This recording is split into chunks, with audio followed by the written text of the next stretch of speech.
Can Croatia really confront its wartime past? In July 2025, around 500,000 people packed into the country's capital, Zagreb, for a concert by Croatia's most controversial singer.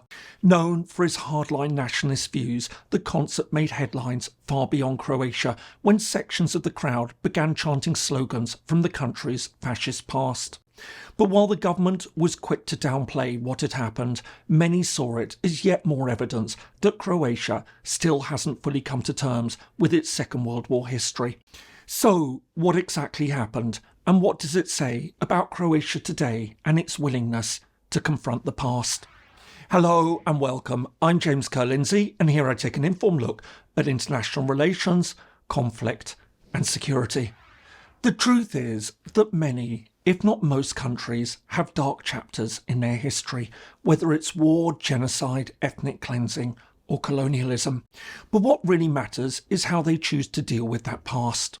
Some countries confront it head-on, openly acknowledging past crimes and seeking to make amends.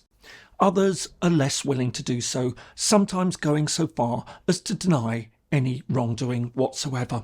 But in many cases, the reality falls somewhere in the middle.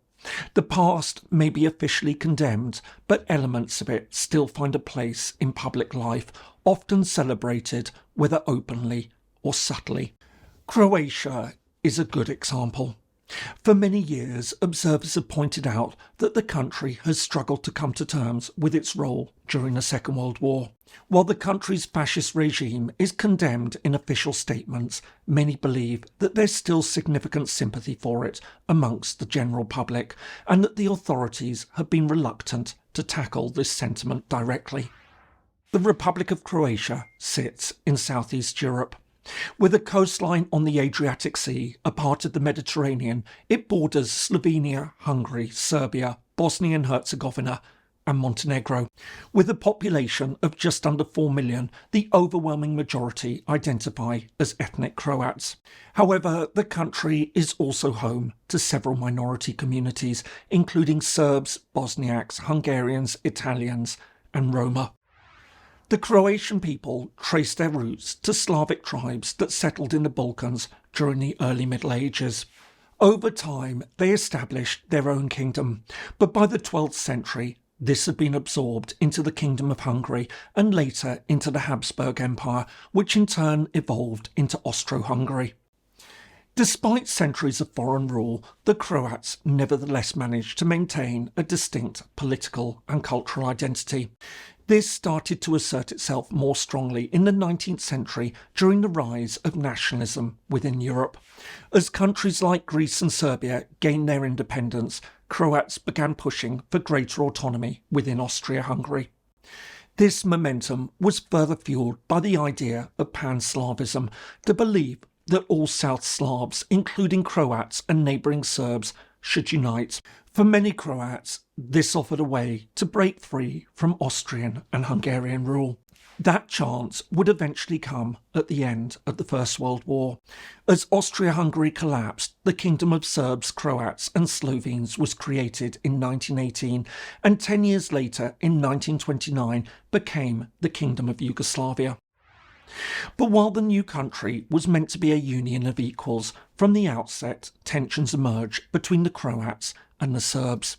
While they spoke what many classified as a single language, Serbo-Croat, the two groups nevertheless had different histories, cultures, religions and political goals. For example, while the Croats were Catholic and had been part of Habsburg Central Europe, the Serbs were Orthodox Christian and had spent centuries under Turkish Ottoman rule. Moreover, many Croats felt marginalised living under a Serbian monarchy and a Serb-dominated military.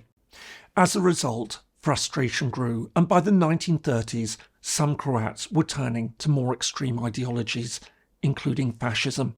All this would come to a head in April 1941 when the Axis powers of Nazi Germany and Fascist Italy invaded Yugoslavia. Seizing their opportunity, Croatian nationalists now broke away, forming the Independent State of Croatia, a Nazi puppet regime led by Ante Pavelić and his fascist Ustaše movement. seeking to create an ethnically pure Croat state under the slogan "Za dom, spremni," for the homeland, ready. The Ustaše's brutality was shocking, even by the standards of the time. The most notorious symbol of this horror was the Jasenovac extermination camp, where up to 100,000 Serbs, Jews, Roma and anti-fascist Croats were murdered. But in May 1945, the Axis was finally defeated and the Ustaše state collapsed.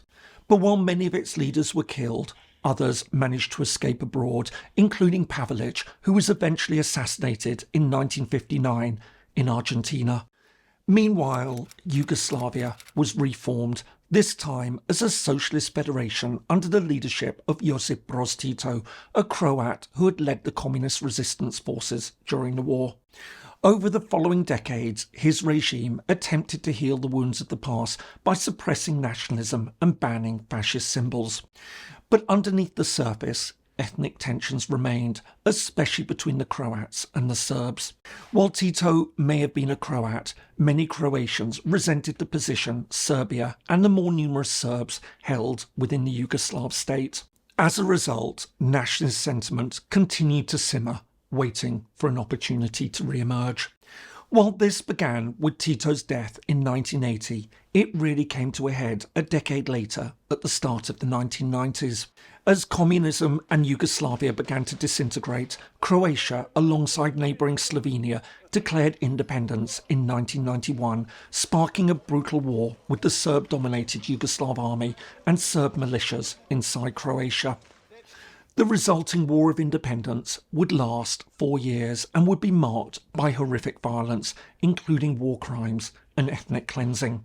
However, the final turning point came in the summer of 1995 when Croatian forces launched a military offensive known as Operation Storm to retake the territories in the country that was still under Serb control. In the space of a few days, the Serbian resistance was finally crushed.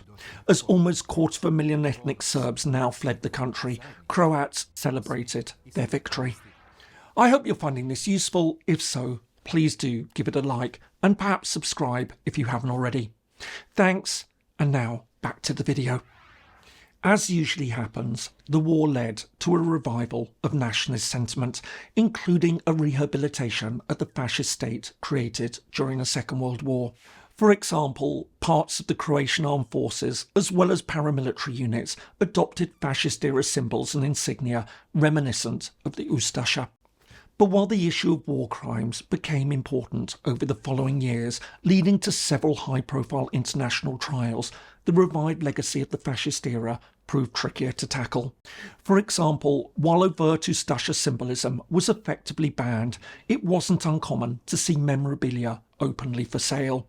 Likewise, while the courts ruled that the slogan "Za dom, spremni" amounted to hate speech and was incompatible with democracy, it was rarely punished. More to the point, in many circles, especially on the political right, the Ustaše regime remained a source of fascination or even admiration. All the while, the fact that the annual commemorations of the War of Independence incorporated elements of this symbolism complicated matters even further. As a result, by the time Croatia formally joined the European Union in 2013, many of these controversial aspects of its history remained unresolved. And it's all this that set the stage for the most recent controversy. On Saturday the 5th of July 2025, Marko Perković, a 58-year-old singer known as Thompson, after the machine gun he carried as a fighter during the War of Independence, held a massive concert in Zagreb, the Croatian capital. Long seen as a highly polarising figure, both nationally and regionally, his music had gained notoriety for mixing patriotic songs with nationalist messages that many critics argued glorified the Ustaše. But while his concerts had stirred up controversy in the past and had even seen him banned from performing in some other EU member states, this event stood out for its sheer size. Hailed as the largest ticketed concert in history, a staggering 500,000 people attended, around 1 in 8 of the country's population. But what really caught global attention were reports that Perković and large sections of the crowd had chanted "Za dom, spremni" during the event, and that others had performed fascist salutes. In the days that followed, the backlash was swift. For many, the sight of 500,000 people attending an event that seemed to glorify a fascist regime was utterly unacceptable. As well as complaints from neighbouring Serbia, the event was also criticised by the European Union, which reaffirmed its opposition to any expression of fascist sentiment. But even in Croatia, the event drew heavy criticism. As well as being condemned by the former Prime Minister, it was also criticised by minority rights groups. Likewise, the country's ombudsperson complained that the authorities hadn't done enough to stop the fascist symbolism. But others tried to play down the controversy. For example, supporters argued that the chants came from just a few individuals, not the crowd as a whole, and claimed that the media had exaggerated the incident. Likewise, the government also seemed keen to dismiss much of the concern. For example, officials insisted that Thompson's music was about patriotism, not fascism, and pointed out that the singer was celebrating the War of Independence, not the Ustaše-era. Photos even surfaced of the Prime Minister attending rehearsals for the event and posing with the singer. So, just how should we read all this? For many, the concert was yet another warning sign. Despite EU membership and democratic institutions, Croatia still hasn't fully reckoned with its fascist past. There's a real concern that parts of society continue to romanticise one of Europe's darkest chapters. But others argue for more nuance. Yes, Thompson has a following, and yes, some of the attendees glorify the Ustaše-era. But they argue that many ordinary Croatians are appalled by these displays. While this may be true, the fact still remains. When 500,000 people turn out for a performer with this kind of reputation, it raises serious questions, especially when senior officials appear indifferent. And that's perhaps the real issue here. When governments downplay or excuse these things, it sends a dangerous message. At a time when the far right is gaining ground across Europe, events like the Thompson concert, which had such massive support, will be widely seen as yet another reason to be deeply concerned about the direction that politics is taking across the continent. I hope you found that helpful. If so, here are some more videos that you might find interesting. Thanks so much, and see you in the next video.